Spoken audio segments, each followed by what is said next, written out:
Ao longo dos anos, a figura do Papa acabou ficando conhecida pela mediação de conflitos internacionais. A gente separou até alguns desses casos para exemplificar essa mistura da política com a religião dentro e fora da Santa Sé. Vamos começar por 1962, no auge da Guerra Fria. Naquela ocasião, o então Papa João XXIII foi um dos responsáveis por desescalar a famosa crise dos mísseis lá entre Estados Unidos e União Soviética. Em outubro daquele ano, os americanos descobriram a construção de bases para mísseis soviéticos em Cuba e o conflito acabou ficando mais quente do que nunca.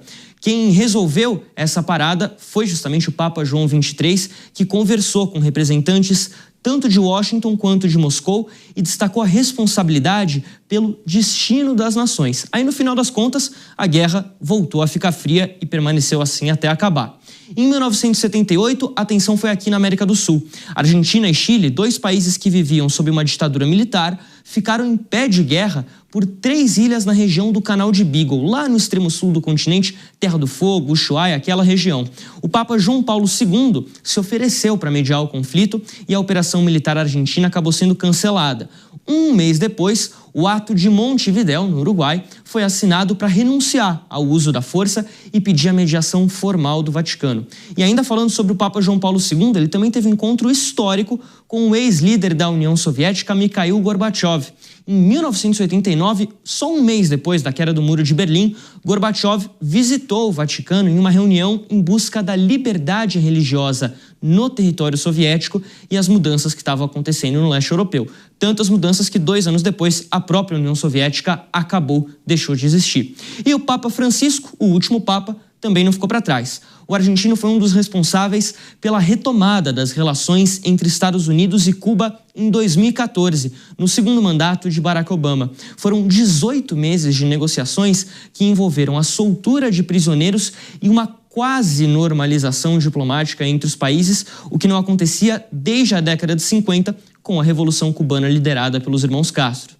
As coisas voltaram a caminhar para trás durante o governo Trump, que revogou a maior parte desses avanços. Mas isso não deixa de ser um marco histórico do papado de Francisco, que também não conseguiu resolver a questão do famoso embargo cubano. Ou seja, o Papa que assume a Santa Sé, quem passa a ter o comando da Igreja Católica, também tem essa figura, essa imagem de liderar a paz pelo mundo, de tentar resolver ou apaziguar conflitos, e conflito não falta nesse momento. A gente tem faixa de Gaza, Oriente Médio de maneira geral, a briga agora entre Índia e Paquistão, que está pegando fogo quase que literalmente, guerra no Sudão, guerra entre Rússia e Ucrânia, muitos conflitos, claro, conflitos internos também dentro dos países, guerras entre estados e grupos de narcotráfico. Luca, o Papa Leão XIV vai ter bastante trabalho nessa frente, né?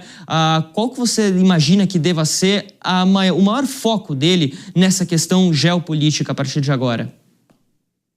Você ressalta um ponto extremamente relevante quando fala do papel dos papas no pedido pela paz ou na intermediação da paz. A gente vê, inclusive, que quando ele foi anunciado e chegou pela primeira vez lá na varanda da Basílica de São Pedro, ele falou em italiano, que la pace sia con tutti voi, que a paz esteja com todos vocês. E a palavra paz foi utilizada em inúmeras vezes ao longo do seu discurso. Então a gente vê que aquele caráter de busca pela paz do Papa Francisco também será repetida através desse pontificado. Ele tem a noção de que a igreja tem um papel global na busca pela paz e que os seus antecessores foram fundamentais no intermédio de conflitos armados, assim como você acabou de citar.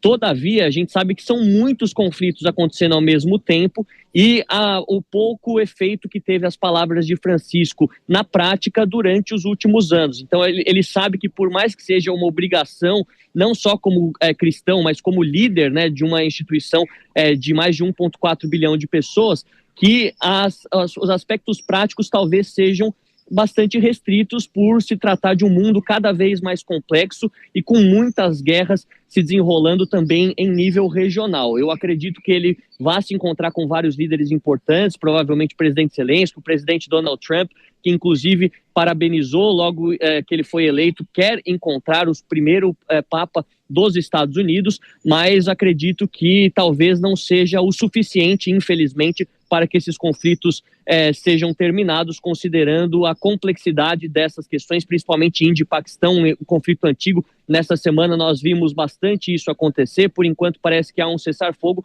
mas não sei até que ponto, para determinadas regiões do mundo, principalmente aquelas que não são cristãs, como é o caso de Índia e Paquistão, como é o caso do Sudão, as palavras do Papa poderiam ter algum tipo de efeito prático, infelizmente. A gente vai seguir acompanhando todas essas discussões, essas brigas ao longo da programação da Jovem